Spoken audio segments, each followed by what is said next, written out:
All right, time's up. Wait, what? I said time's up!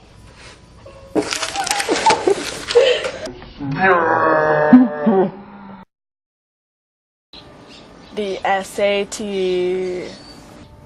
The SAT, a test administered to millions of college applicants across the nation.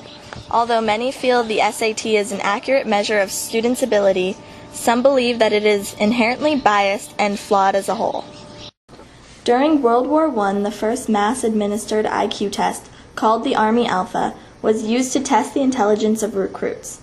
In 1933, it was adapted to select candidates for a Harvard scholarship program by James Bryant Conant. By 1942, the SAT replaced all previous admissions tests and became the aptitude test for nearly all colleges across America to screen possible college students that were right for their school. Today, it is a global test, and people all around the world take the SAT in efforts to place themselves above others with high scores in the highly competitive college selection process. Our generation is the biggest generation of kids that the country has ever seen, seeing as we are the second baby boom generation of the United States, known as the boomerang generation. Because of this, SAT scores are even more important than ever with the competition for spots at universities. High school students prepare to take the SAT all over the country every year. But what does the SAT mean to them? To find out, we asked students from a variety of different high schools. On a scale of 1 to 10, how important do you think the SAT is? I'd give it a 9.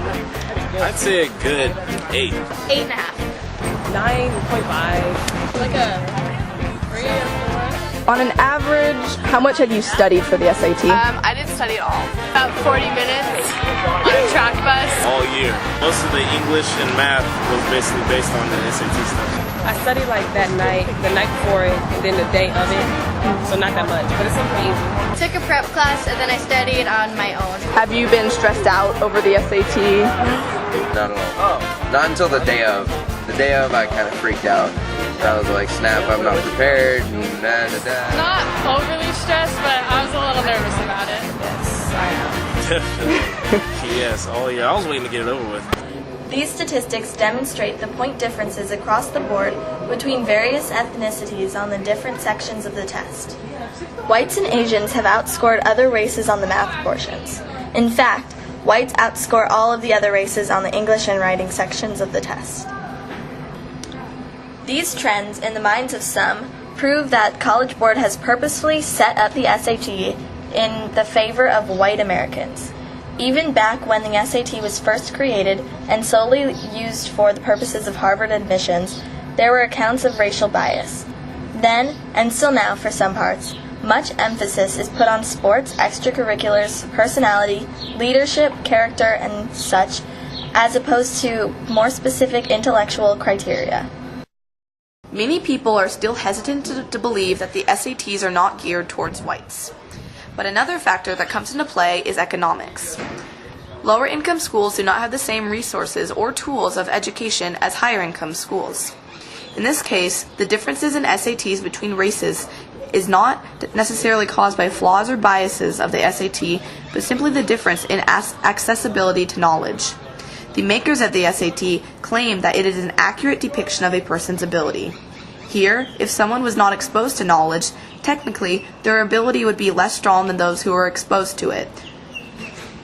It's a barometer to help admissions officials make sense of the country's diverse educational landscape, from the highly regarded and perhaps grade-grubbing private schools to the rigorous and not-so-rigorous public schools. On their website, College Board explains that the SAT test scores are not the only aspect that colleges look at when going through applications and selecting people to admit. Therefore, there are other qualifications that level the playing ground for applicants. Accessibility to knowledge, such as prep courses, is another big issue when it comes to the SATs. There are numerous courses all over the country, online, in class, or text-based, just for the SAT preparation. With this in mind, the question then becomes, is this really Intelligence and aptitude test? Or is this a test of how well a student can take a test? To get more insight on SAT preparation, we talked to Mr. Becker, who runs an SAT workshop at Granite Bay High School with Mr. Caston. You know, the big prep companies, the captains, the prisons, they like to try to teach lots of the test strategy. We focus more on the content because without, you know, my discipline, without knowing the math, you can have all the test strategy in the world you want, but if you don't know how to do the math, it's not really going to pay off. In English and math both, we're averaging about a 60-point increase. So 3 sections combined, about 180. We've had kids report that their scores have gone up as much as 300 points.